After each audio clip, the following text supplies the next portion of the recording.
A former head teacher of one of the country's most prestigious boarding schools is set to be sentenced on Thursday after being convicted of a string of sexual offences against young boys. Peter Wright's conviction was 55 long years in the making. 3 other teachers from Caldicott Preparatory School have also been found guilty of similar sexual offences. Police were told about the men in 2001, but it will be another 10 years before their cases were heard in court. The model English boarding school. £20,000 a year for a prestigious place with all the right connections. Its most famous former pupil, Deputy Prime Minister Nick Clegg. But Caldicott Preparatory School for Boys housed a dark secret, one that was kept until 3 victims of sexual abuse here bravely spoke out in a Channel 4 documentary called Chosen. They are now pushing for a change in the law. He was completely without boundaries. When the rape started, that's when it became really damaging. I was 11 years old and I was very traumatized. And the feeling that I had was that I had to pick myself up bit by bit. It was a ghastly cycle. I wish I'd said something so much earlier, but I was silenced. The 2008 documentary revealed what a series of trials now confirms. More than 30 boys were sexually abused. The man responsible, the much-admired and hero-worshipped headmaster, turned out to be at the centre of a paedophile ring at the school. Peter Wright, who is now 83, has finally been found guilty of 12 counts of sexual assault. 3 other teachers have also been convicted. It seems possible still for schools to keep to themselves information about abusers without referring them on to other authorities. One of the Caldicott victims, Alistair Rolfe, as part of a follow-up documentary to be aired later this year, has been investigating how abuse within schools can go undiscovered for decades. For me personally, seeing Peter Wright go through the judicial process is a major milestone. He was a dominant character in the school, and there was systemic abuse at Caldicott, and no one wanted to believe what they may have suspected. Justice has been a long time in the waiting. It was 11 years ago, in 2003, that Peter Wright was first brought to court. However, Judge Roger Connor ruled that a trial would be unfair because these were historical offences.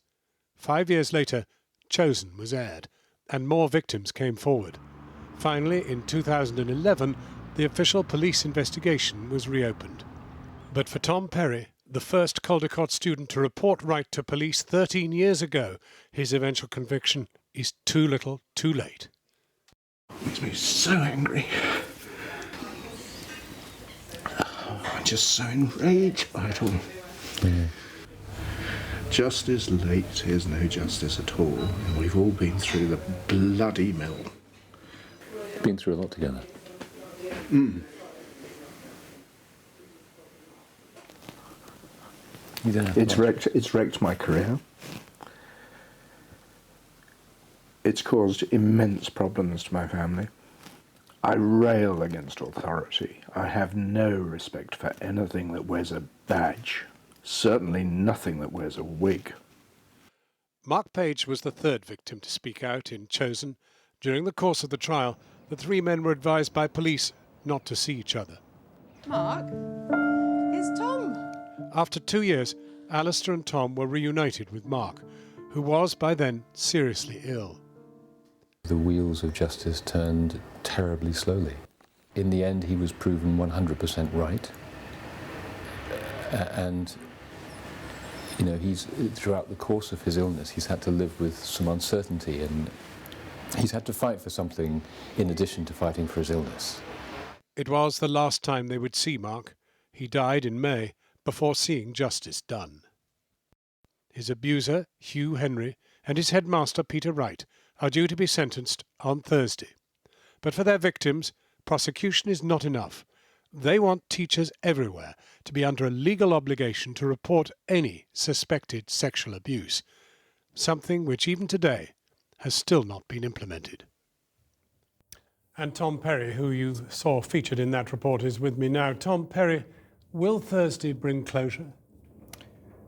I don't understand what closure is. I've asked for it to be explained to me, and I haven't yet received an explanation which I can comprehend. For me, there's no closure because I haven't got justice. I have 10 days ago, I filed a civil suit against Mr. Wright because I have to take him to the civil courts because I cannot take him through the criminal courts. So for me, closure? No. It's a seeping wound. What would you say is the gravest difficulty for a child who is abused by a power force in his life? The most difficult thing, I think, and this is a personal opinion, quite clearly we'll all have differing views, is that the parental bond is broken when the abuse commences. The biggest secret any child can... Parental bond? The parental bond. Not the teacher-child bond? No, the parental bond is broken. You're separated from your parents because very simply, you cannot confide this huge secret. There is a sense of complicity in victims of abuse. It is common, and when you have that complicit feeling, communicating with your parents thereafter is next to impossible. Is it then about, quite falsely, but nevertheless, actual sense of guilt? It is most certainly a sense of guilt, absolutely. We shouldn't have been there. We did what we did. It happened. And it's getting past that is the most impossibly difficult task. This idea that children can somehow speak, I really don't comprehend at all. Particularly when adults are not required to speak, and that's what so concerns me. There are now investigations in dozens of boarding schools, private schools. Yes. In a way, I know it's difficult to put it this way, but your life's work has been worthwhile, hasn't it? Well, it's perhaps on its way to producing something, but it will only produce something when finally and at last mandatory reporting is introduced, because in regulated activities, schools, institutional settings, church settings, sports organizations, it's absolutely vital to both protect staff and protect children. Is there any promise on mandatory reporting? No, absolutely not. The government absolutely loathes the idea.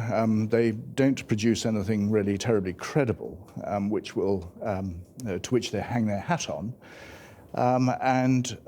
Very sadly, they seem to be in an entrenched position.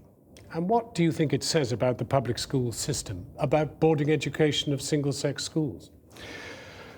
Well, there are a lot of independent schools that have this problem, of course, but it's not unique to independent schools. I must make that absolutely clear.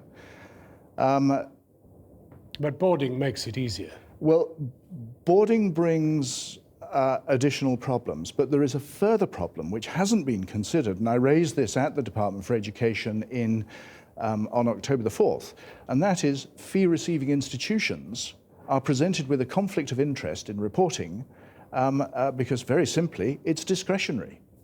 Tom Perry, we're going to revisit this again on Thursday when he is sentenced. Yeah. They are sentenced. Thank you for coming in. Thank you very much. My pleasure.